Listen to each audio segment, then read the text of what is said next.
Screen actors, this video is all about the actor-director relationship. What do directors expect from you on set, and what do you expect from them? You'll discover that there are different kinds of directors, and you will learn how to work with all of them so that you'll always give great performances and never be thrown off your game. I'm Louis DiBianco, and this is my channel, Screen Acting Success.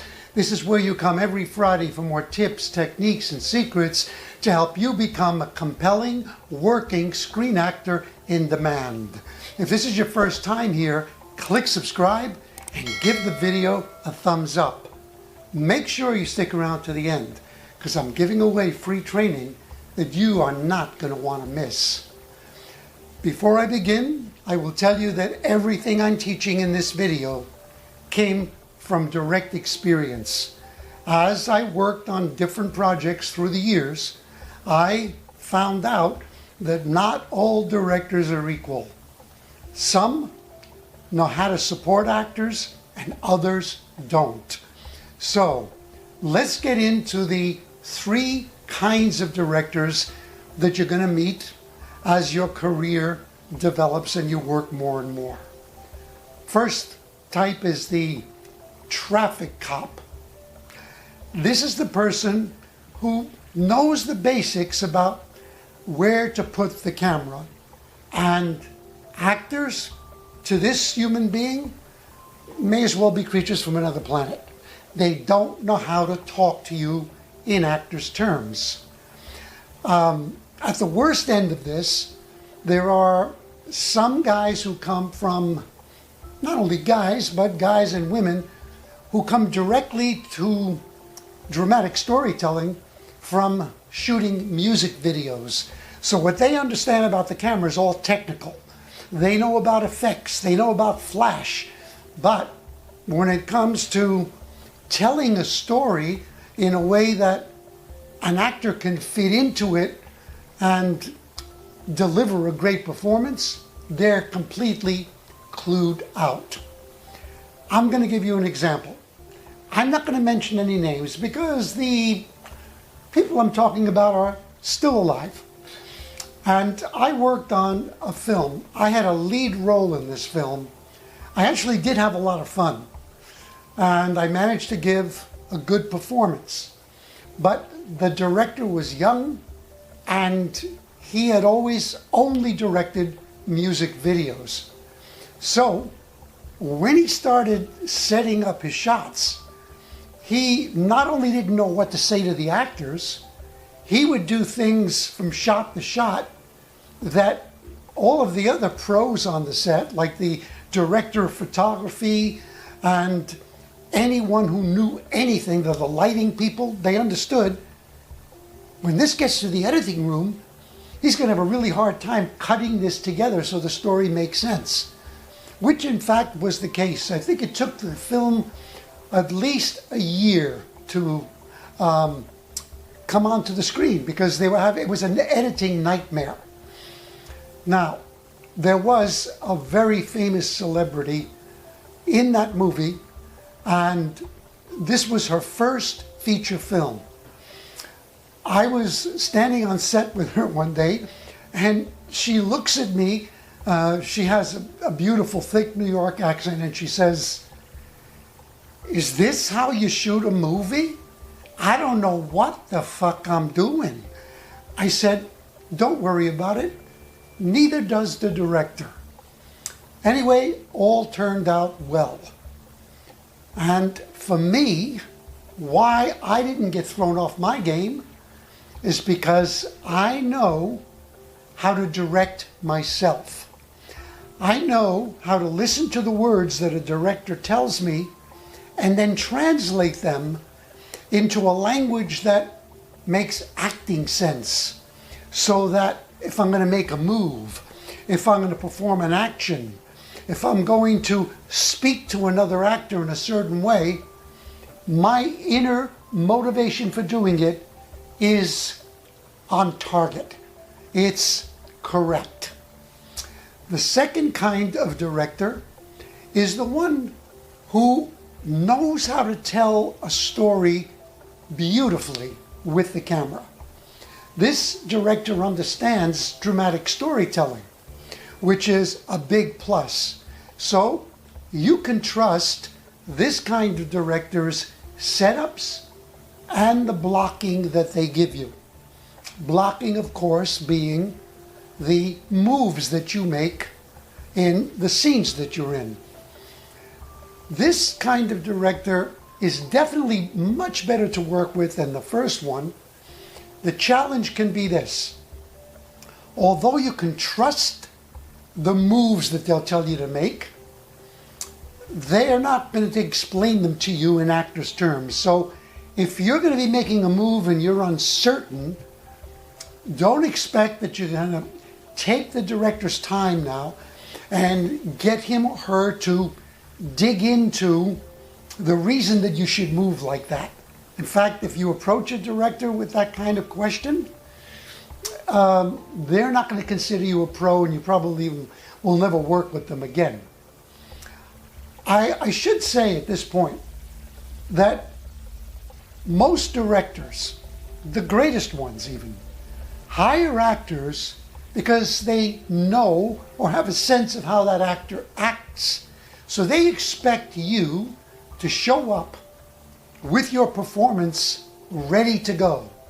They're not there to babysit you, to nurture you, to help you find your motivation, to help you find your intention. That's your work. I mean, if you get a director that does that, I mean, that's a prize, but it's not the rule.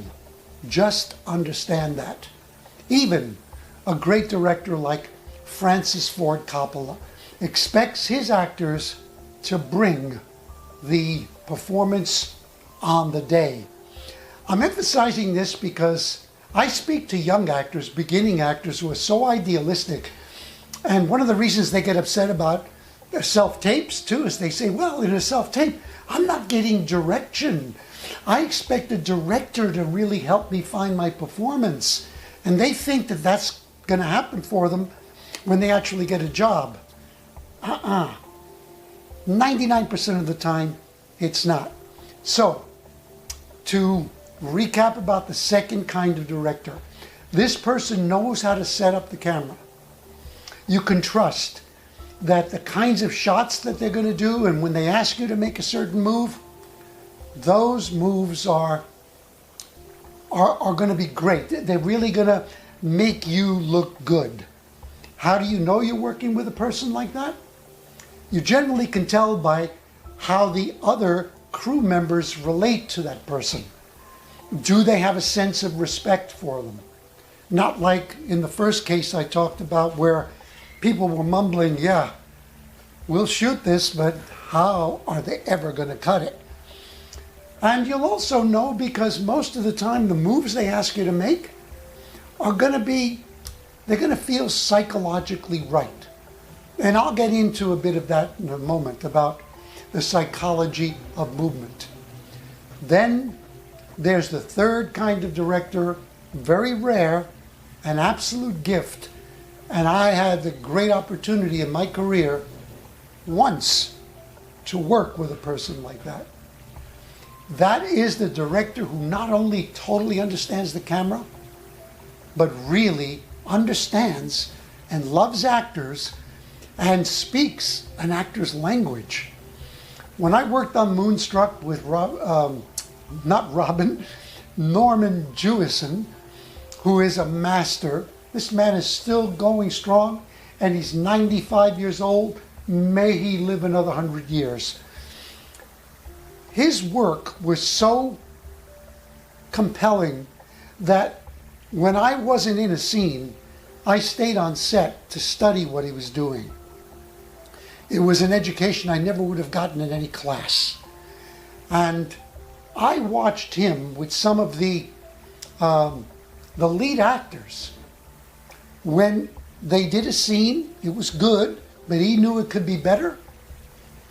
He would get into an intimate one-on-one with them and speak actors' language to them and nurture them, and then their next take would just be, wow, it would just blossom. The performance would just come alive in a way that it hadn't before. That's exciting. But like I said, do not make this your expectation. Most of the time, you're not going to get it. So when I began, I said about being thrown off your game. If you go in and you really expect, well, when I'm kind of not sure and lost, the director's going to guide me through the forest, you could really get thrown, and it could blow your whole performance. So be prepared to have a director inside your head. I'm going to talk a little bit about the psychology of movement. It's called blocking. Where I really learned this was when I was working on stage, and when I not only acted on stage, but when I directed stage plays, I had to understand not only how to move the story forward visually, but I had to make those moves be truthful, just like a truthful piece of dialogue. You see, let's say in a scene you are a dominant character, and as the scene progresses, you're going to dominate your partner more and more and more. You're going to subjugate them in some kind of confrontation. The movement and the way the thing is shot should reflect that. For instance, when you move towards someone, psychologically it has a certain meaning. When you move back away from someone, psychologically it has a different kind of meaning. There's a wonderful scene on YouTube from Godfather Part 2. Al Pacino and the late, great John Casals. Al Pacino playing Michael Corleone and John Casals playing his brother Fredo, who is a weak man, and he has betrayed the family unintentionally. And Michael, in this scene, is essentially telling him, you are no longer a brother to me. In fact, you're nobody to me. And the way that Coppola staged it, the blocking, was help the actors to feel the psychological truth of their scene. Michael Al Pacino was standing, whereas John Casals, as Fredo, was reclining in a beach chair. He was at a slight angle, but he was still on his back. And every once in a while, when he was trying to assert himself and to get back into his brother's graces, he would start to sit up and almost come to a straight position where he was perpendicular. But every time he did that, Michael would say something and then he would fall back. That blocking, those moves, had psychological truth that supported not only the dialogue of the scene, but the subtext of the scene. Now you're talking about world-class actors with a world-class director. But just when you go through your scenes, start to feel what kind of moves would feel right given the moment-to-moment exchange and the change in the power dynamics in the scene. I really recommend that you go onto YouTube and search for videos that actually deal with the camera and blocking and how it functions as a storytelling tool. Learn about it. The more you know about that, the more you will be ahead of your competition as an actor. Bring your A game all the time. So that's it on actors and directors. Quick summary. 3 kinds of directors. The traffic cops who know the basic moves of the camera, and then they can kind of move you around. Sometimes okay, sometimes not.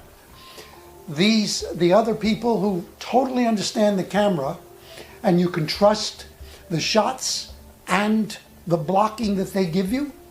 And then the rare gift of the director who understands everything about the camera, also loves and understands actors, and if the actor needs nurturing to get a fuller performance, that rare director can definitely help. But the big takeaway in this video is have your own director always inside your head. Be ready to translate. Give you an example, even in auditions. When a person says to you, a director says, pick up the pace, do more, be angrier. That's not really a good actor's direction. You can deliver what that person wants, but you should immediately translate it into stuff that makes sense to you, that feeds your intention. If I'm getting angrier, why? And what am I using that angrier moment for? How will it help me as a tactic to accomplish my goal? That's an example of quickly translating with your hidden internal director. If you got value from this, definitely leave a comment below, share it with other people, inspire them, and allow more people to get value from this video. If you haven't already subscribed, do it now, and definitely give the video a thumbs up. I promised you some free training. You see on the screen the image of the cover of the ebook that I wrote, which is a complete guide to self-taping. It's thorough. It's 21 pages. It has everything from how to act in a self-tape, how to work with a partner, how to light yourself effectively, and very importantly, how do you get the best sound quality. I also give you a complete list of recommended gear and a diagram of my studio setup, the one that I'm shooting in right now, that you can duplicate if you want to. You'll find a link to that free training, that free ebook below. Click the link, download the book, apply it, and take your self-tapes to a whole other level. You're also going to find a link below to the latest online course that I have, Self-Taping Mastery. That takes a deeper dive into self-taping. It also provides the opportunity to have me on screen in every module, taking you by the hand, walking you step by step through the process, and it gives you the privilege to send me questions that I will definitely answer for you. Also, when you click the link to read about the course, you're going to discover that I'm giving away some great bonuses, including another separate course called, what is it called? It's about live auditions. This is how to do live auditions well. Everything from before the audition to even traveling to the audition, and then how to deal with being in the waiting room with your competition, and then what to do in the room, and then what to do when you leave the audition. I sell that course separately for $199. It's yours as a free gift when you enroll in Self-Taping Mastery today. I always like to end with this reminder about camera on-screen acting.